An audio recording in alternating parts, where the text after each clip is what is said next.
Elliot Graves didn't remember why he came to Blackwood Retreat. The name echoed inside his head like a whisper, but no matter how hard he thought about it, he couldn't recall checking in. The facility was a sprawling, modernist structure tucked deep in the woods, the walls pristine white, the windows stretching too high for comfort. Everything smelled too clean, too clinical, like they were scrubbing something out of existence.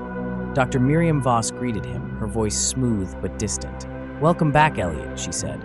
"You've been making progress." He blinked. Back? No, this was his first day. Dr. Voss led him down a long hallway lined with doors, each numbered, each identical. Some had patients peering through the glass slots, their eyes hollow, blank, too wide. Others had deep scratch marks running down the wood. "Something is wrong here," his mind whispered.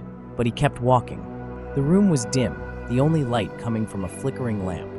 Elliot sat across from Dr. Voss, her eyes locked onto him like she was reading something inside him. His stomach churned. His throat felt tight. "They don't feel like dreams." Dr. Voss tilted her head. "What do they feel like then?" He didn't answer. He couldn't, because last night he woke up standing in the hallway, barefoot, his hands stained with something dark. The walls were wrong, shifting, almost breathing. And when he looked into a mirror, "I see things," he finally whispered. "Not in my dreams, when I'm awake." Dr. Voss scribbled something in her notebook. The sound was wrong, too sharp, like nails scratching against paper instead of a pen gliding across the page. "The people here, their faces change when they think I'm not looking. Their eyes go black, their mouths," he swallowed hard, "their mouths stretch too wide. And last night," he continued, gripping the arms of the chair, "I woke up in the hallway. My hands were wet. I don't know what it was, but Something shifted in the corner of the room. His pulse spiked. His breath caught. A shape, a tall, thin figure stood in the shadows near the door. Its arms too long, its head tilted at an impossible angle. It didn't move, but Elliot could feel it staring at him. "Dr. Voss," he whispered, "behind you." She glanced over her shoulder. "There's nothing there, Elliot." His stomach turned. The figure was still there. It hadn't moved.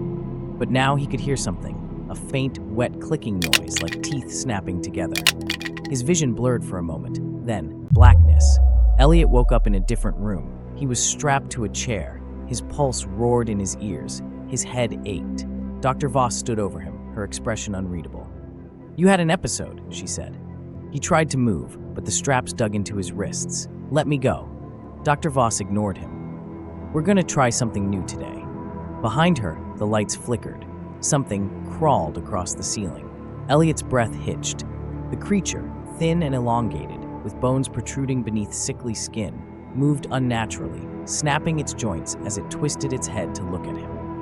It smiled, and Elliot screamed.